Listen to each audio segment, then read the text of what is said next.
everybody, and welcome to the Metal Magdalene with Jet right here on Metal Messiah Radio. Tonight we have with us as a guest Adam Jarvis of Misery Index. Welcome back to the show, Adam. Hello, hello. So, Adam, this year marks your 15th anniversary with Misery Index, you know, having been in the band pretty much from the beginning. So tell us a little history on the band.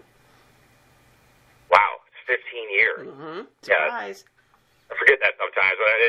I have an easy reminder because it's my nephew's birthday is like right around the time when I joined Misery Index when I was 20 years old. So, and yeah, I guess keep track of that because I will be 36 years old this year. Woo! Wow, you just freaked me out, Jet. Way to go. You're welcome. But no, it's yeah, I guess this is the sixth full-length album, sixth or seventh, somewhere around there. So I've been a part of every one but one of those. So it's been, 50 countries and counting, and all kinds of crazy cities across the world, and still having a blast. Actually, leaving for Japan on Sunday. I know, that's awesome. We're off for about a week, and then we do a headlining European tour with our good buddies in Lion's Daughter and Wormrot and some Aussies. Truth Corroded, which is going to be killer. So, yeah. So that wasn't much history, but that's what. So how would you say that the band has progressed over the years, Adam? Well, obviously there's been a lot of lineup changes with Misery Index, even in the early days. It started with Jason and Kevin and one of Jason's good friends, childhood friends, Mike Harrison, and they just basically, put out the Overthrow EP, and which is sick. If nobody's ever listened to that, go listen to it. So yeah, it kind of started out slow. Jason was, I believe he was going back to school. He had just quit Dying Fetus. Tally had just quit Dying Fetus, whatever. So, they didn't really want to pursue it as like a touring kind of thing. It was just kind of like more for, hey, let's just release some stuff and have some fun. And then it turned into more from there. And, I joined the band in 2004, and Mark joined the band in 2005, and we had that lineup for probably 5 or 6 years, and then Sparky left the band, and we got Darren Morris, and we kind of just continued to polish and really focus on the songwriting, and just, it's never thrown together and not thought out 27,000 times over. You're always your biggest critic with almost anything that you do, and yeah, we take it pretty seriously with the songwriting and still have fun with it, of course, and not make it a grueling process. So we all have necessary recording equipment and stuff now, which makes it a lot easier, considering only 2 of us are in the same state at this point. Me and Darren are still in Maryland, and Mark's back in Missouri, where he grew up, and Jason lives in Helsinki, Finland. So it makes it a little hard to keep in touch with the time zone differences, but we made it happen.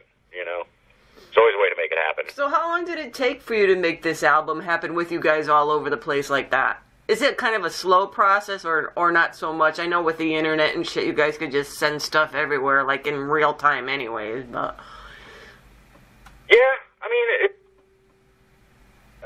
my approach is I don't force anything. Like, if I'm not feeling like, playing drums a certain day, I'll go to the practice space, and I'm just, totally not feeling it. I'm not going to, I push myself to a certain extent, but if you're not feeling it, you're not feeling it, so you're not going to put out, your top performance, and, So I think the same with the songwriting as well, and just take it as it comes. And when you have some inspiration and riffs are flowing in your head, just try to capture it when you can. And for everybody else, it was riffs sent over here and there, sometimes full composed songs sent over, and that's usually the first step is riffs. And I'm the riff enforcer. It goes through me. It's like a filter. I'm like, no, that riff sucks.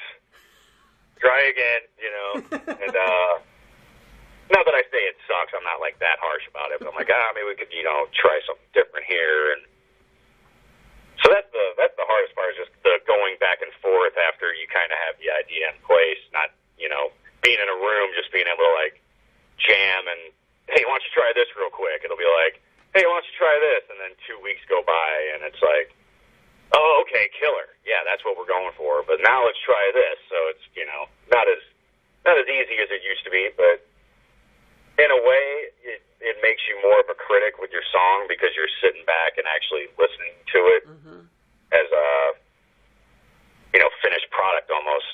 Because I program drums. I have an electronic kit, so I'll play the drums in, send it out to everybody to listen to and critique from there. And it almost sounds like a finished product. So it's, you're not distracted in the practice space, million of things going on. You're trying to play it. You can't really listen to it how you would just sitting back drinking a beer at, right. 2 o'clock in the morning. So, yeah, all in all, being spread out like that, it doesn't really affect it too much. It takes time to write a record, and I guess you just gotta roll with it when you got the time. That's the other thing. We're all super busy with either work, or I'm in 75 bands. Darren owns his own business. Jason's finishing up his PhD. He's recently got married. We all have girlfriends, wives, etc. And, just daily life gets in the way a lot. It's, the older you get, it's not as easy just to push things aside. Like, well, all right, let's go out and get drunk and write some heavy metal stuff, Well, I noticed that you guys recorded your tracks at a bunch of different places too. I'm assuming for the same reason, just for convenience, or did you guys all have like specific places that you wanted to record your parts at? Early on, I had told the guys that and this is years in the making of like finally like making it happen, is recording with Eric Rutan. And I've known Eric for probably 10 years. 10 plus years, and he's always, every time I see him, come on, man, what's it going to take? What's it going to take to get you down here? Come on, I want to record your drums. So we were talking a while back, and I was like, look, man, I am going to make it happen for this record. Like, I don't care what those dudes say. Like, it's going down. It's not that, anybody was objecting to it. It's just, it's down in Florida. So that was more so up to me,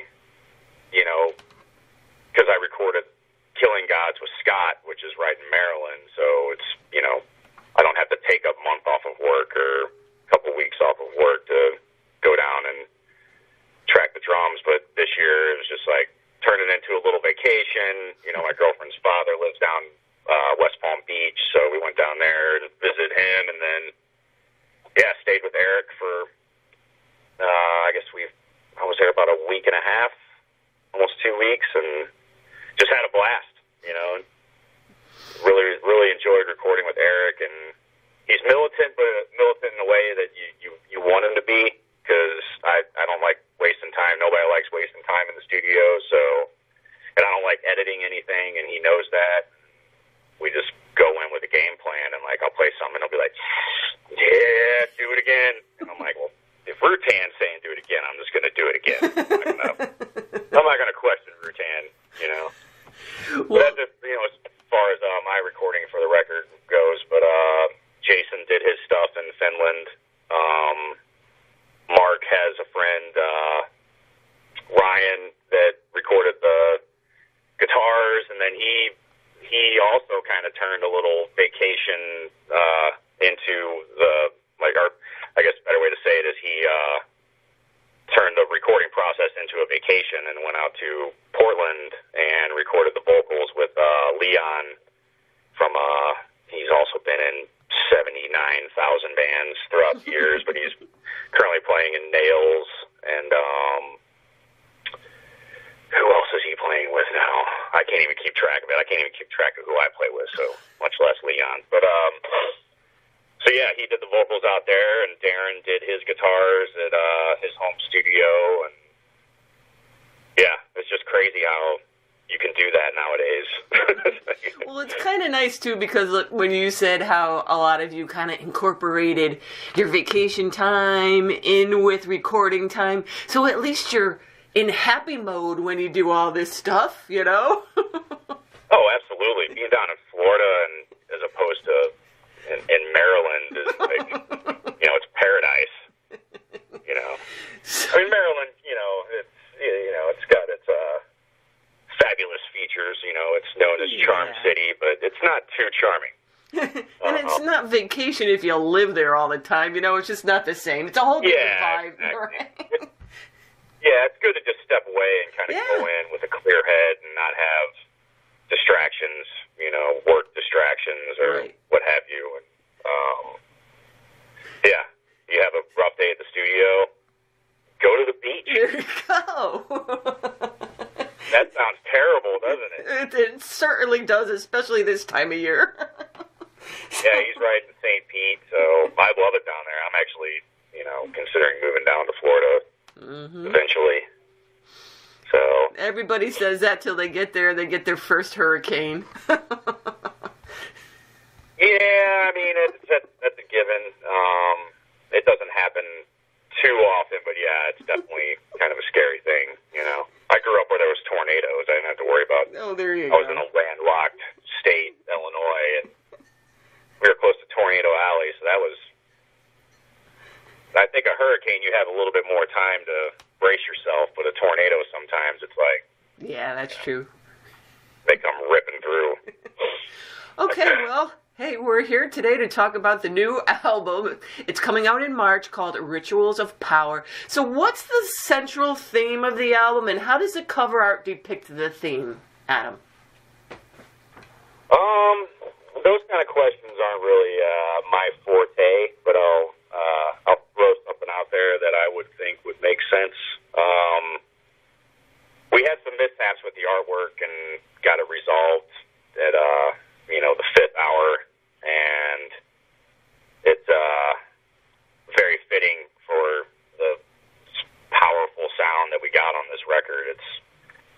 I think it's definitely our most well produced and well thought out, and the lyrics and everything tied together, just, you know, pummeling and have a good message, like all Misery Index material.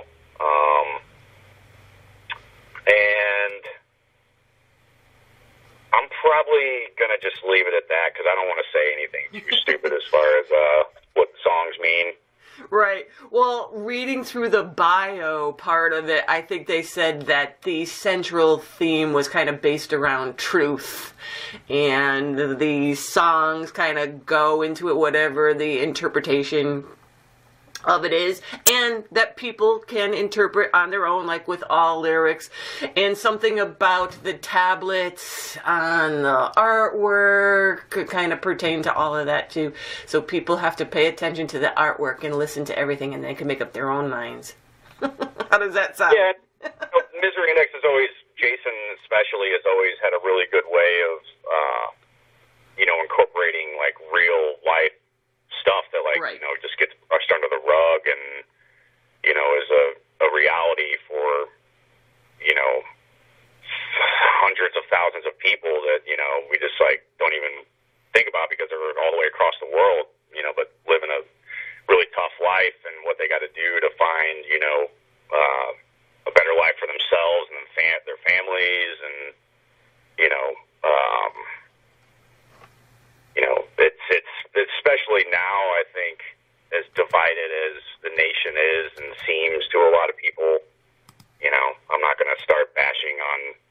in particular, Donald Trump, but the whole, mentality of the wall kind of thing is just like, it couldn't be more of a perfect timing for Misery Index to put out a record, because there's plenty. For everybody.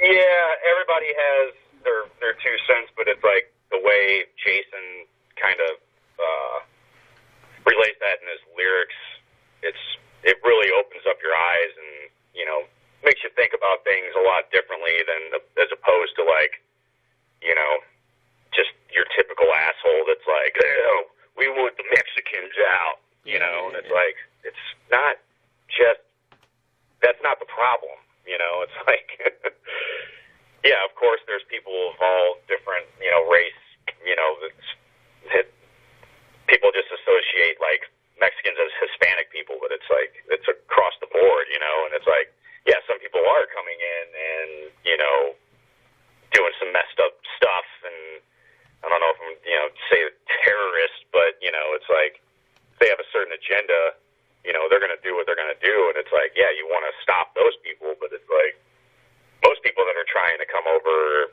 really just genuinely, want a better life, so it's a really twisted mentality that a lot of people, the way they think about it, it's really disgusting, And hey, does Jason and Mark both write lyrics, or does Jason write most of them? How does that work out? I'd say Jason writes 75%, I would say. Mark does this. I think he wrote lyrics for the song New Salem, which is just calling out, the social media regimes and the social justice warriors, and, PC people, and like, not that we're like against it or like not advocating for any of the negative side of things, like, if they're trying to shut down a black metal show because a guy was wearing a swastika shirt when he was 17, Right. It was probably like Bart Simpson was a part of it, with a swastika on his arm or something. Who knows? It's probably something stupid, but it's just the more so calling out people that just jump ship, not really having too much knowledge on any given situation, and that's across the board. Whether it's people that are getting accused of being some kind of Nazi or nationalist or accused of rape or anything, just gets really blown out with social media and pushed in directions where it might not even be like what actually happened, but just because people on the internet, social media, the way it's spread like wildfire, can kind of just like push somebody in a corner and then they're ousted for their entire career, and it's something that they didn't even really do or intend to, I guess, have an uproar about it, when they were 18 years old and they, made some stupid decisions about something, and, I know. But then there's the case where, like, people that, like, actually did something that's, like, literally fucked up, and you hear about it, and you're like, wow, like, holy shit, and it's like, but, yeah, I know that song's definitely got a, positive message and more about a negative thing. And I think it's something we could all relate to, or we definitely all see as far as social media goes, and I think it kind of drives a lot of us crazy. I know it drives me crazy when people don't know the facts, but they just see one person saying it, and that person's kind of cool, so now I gotta say it too. Like, yep, and that's pretty much the hammer on the head right there. Drives me nuts. Jump ship immediately just because that's the popular thing that everybody's posting on, Facebook, like reposting this and reposting that. It's like, you don't even know the facts. You don't have any information on this subject, but all of a sudden it pisses you off, and you don't know anything about it. You know, it's like, well, like find I out said, the facts first, and yeah, you know. something we could all relate to. So how would you describe this album musically to people, Adam? Oh boy. Mm-hmm. Oh man, it's fierce. It sounds fierce, and we took the more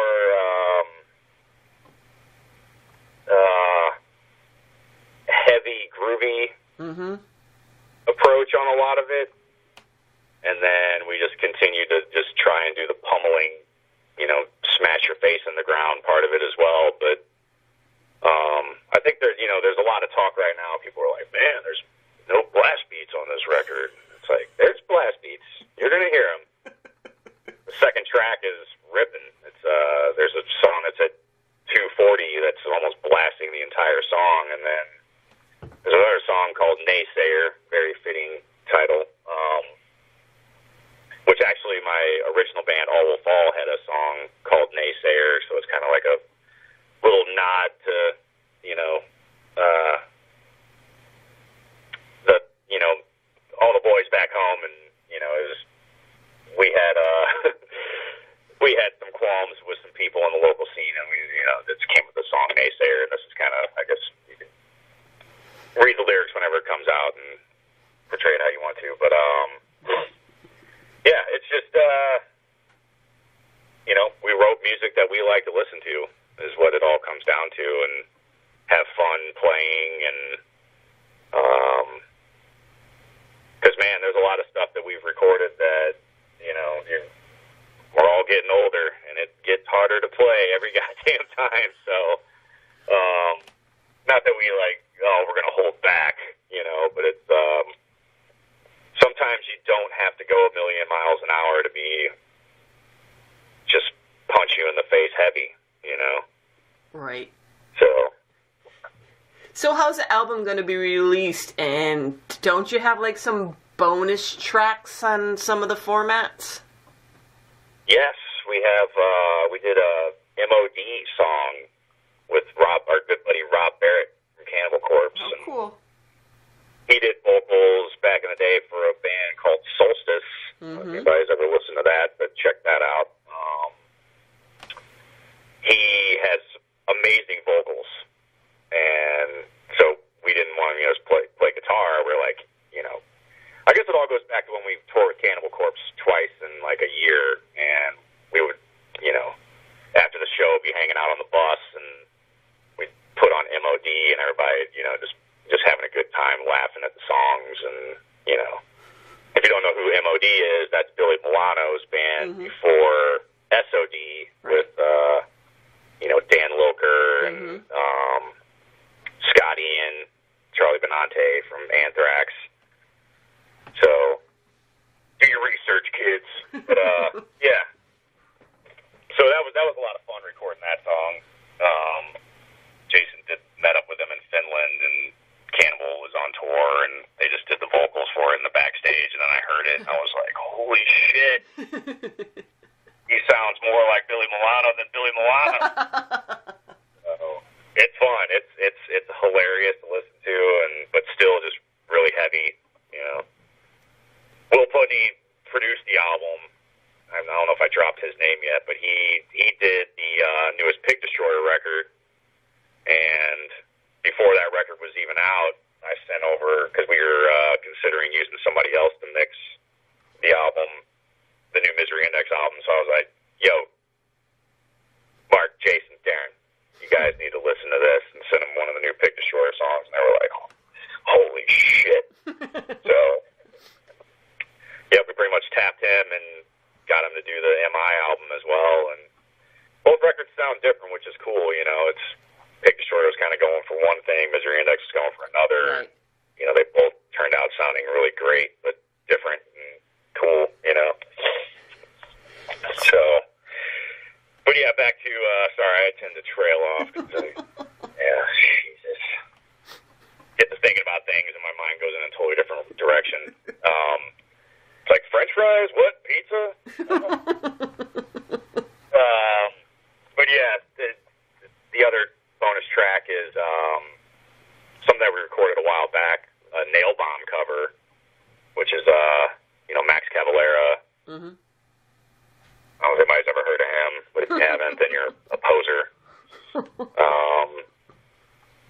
And that's got members of Fudge Tunnel. You know, some of the songs are almost like industrial, and it's a really cool record. They actually just did a tour where they played, I think, was it Point Blank, the record in its entirety. So yeah, that was fun tracking that as well. Just kind of like a little nod to just stuff that we love rocking out to, and you know, it's fun to play. Which we also have another cover song that we just recorded about a month ago that's going to be coming out. That's a hardcore band from up in New York. So we've never really tapped into much hardcore as far as covers go, and we're all influenced by it. So it's going to be a good one. Yeah, look out. So what is the bonus tracks going to be included on every format that it's released on? Do you know? No, I think there's just going to be the standard version, and then they always do the deluxe. You know, with right.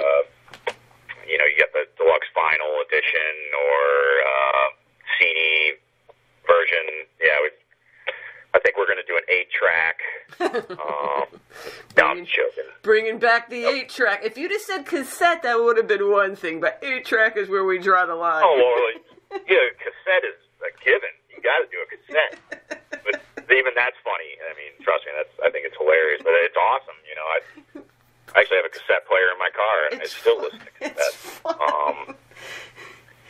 And I think it was Ghost actually just released an 8-track. Oh, really? I don't know who the hell. What are you going to play that on? Yeah, exactly. It's more of a collector's item. There you go. So, you know, lots of great riffs. People mention the bass stands out on this album a little bit more. And as usual, you know, you got a lot of great drum and cymbal work. And we noticed a lot of the groove that you incorporated into this album as well. So, Adam, how would you say that you have now progressed as a drummer over the years? I'd say... I would definitely say that less is more at times. Mm-hmm. You know, take like the Gojira approach or like Carcass approach or something like that, where it's Pantera approach, where it's not a million miles an hour, but it's just heavy, and it's not as grueling to play either, I guess. It's you know, because when, you know, you get an hour into your set trying to play a million miles an hour every single night, you know, 30 days in a row, you know, it can be a little, there's sometimes where I see what songs in the set, and I'm like, oh my gosh, I'm like terrified. But, you know, this newer stuff is like more thought out in the context of playing it live and how it's going to translate, especially on, you know, bigger stages and, you know, like the European festivals, you know, if you're playing a song that's like, you know, 370,000 beats per minute, you know, it's going to get lost a little bit, you know. So I just try to really just think things out. Like I'll play it on my electronic kit. I'll then, you know, sit back, listen to it, tweak some certain things, and then I'll actually go into the practice space and play it on my drum kit, and then be like, oh man, that feels just like, as Lars Ulrich said, stock. Or, you know, try and do something a little more creative, but less busy. And, you know, so I used to be a really hyper busy kind of drummer, and I steered away from that pretty quick, you know, going from Discordia to the Traders album.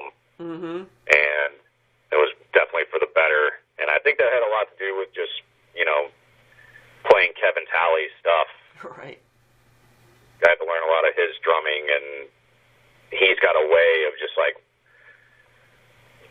simplifying things but really making them sound cool. And that's not an easy thing to do.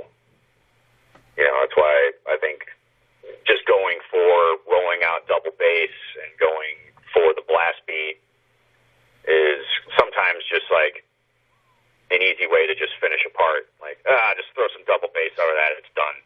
mean? Mm-hmm. So sometimes it's a little more fun to just kind of mess around with, you know, fills and cool little, you know, change up the timing a little bit, you know. It's fun stuff. It is, and I think that a lot of the drummers out there will enjoy this album a lot, because you do utilize the whole kit and all the cymbals and everything, and you know, do all your little rolls and all your fun little stuff on all the cymbals too, and it just kind of is fun to listen to anyways, whether you're a drummer or not. But I think you really incorporated a lot into this one. Now, also, you know, about a year and a half ago, Half a Misery Index, meaning you and Mark became part of Scour with Phil. So how has it been working with him and playing in that band? Oh, it's amazing. It's a blast. It's just hilarious to just hang out with that guy. I mean, he's a riot.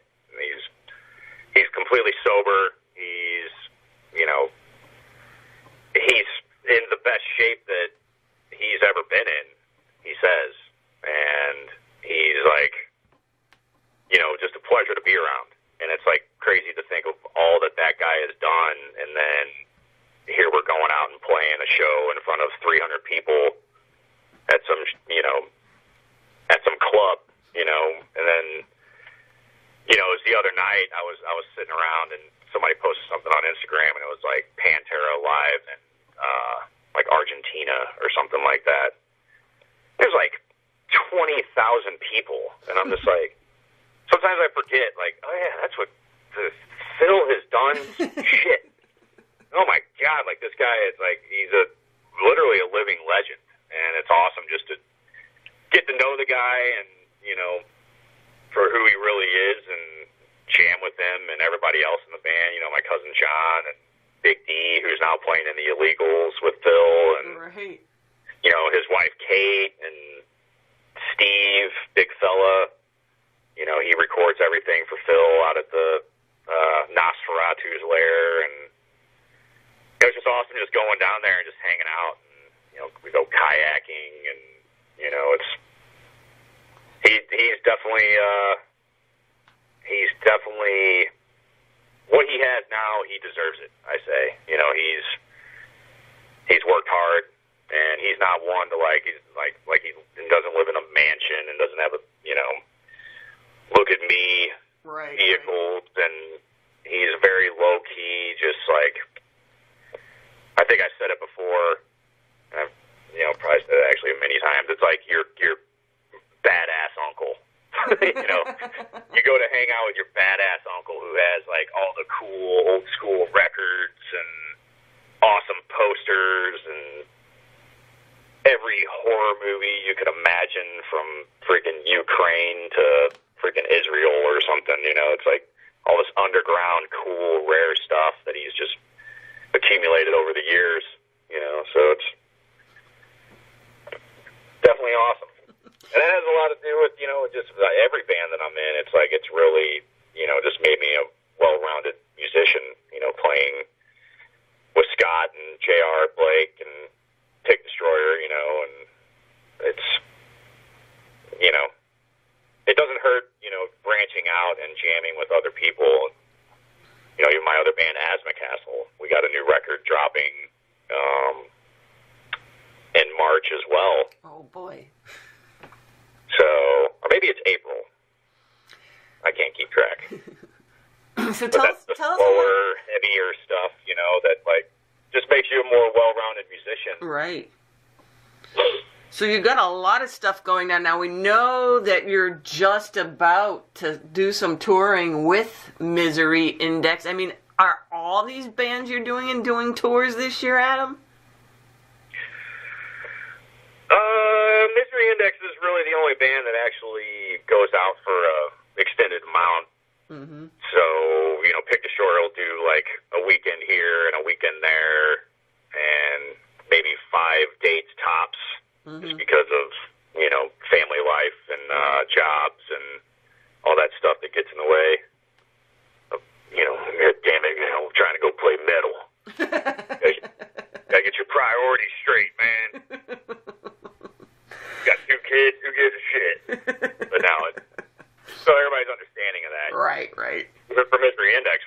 tour maybe a couple times a year now, maybe a few times. Would like to do more with all the other bands, you know, Scour, and I think Scour will eventually do a tour. Mm-hmm. You know, we got a new EP that's already recorded. I think Phil's probably doing vocals on it. Maybe nice. Right now. Who knows? Oh, that'll be cool. Sometime soon, because the illegals are heading out, and he's trying to finish up the vocals on that. But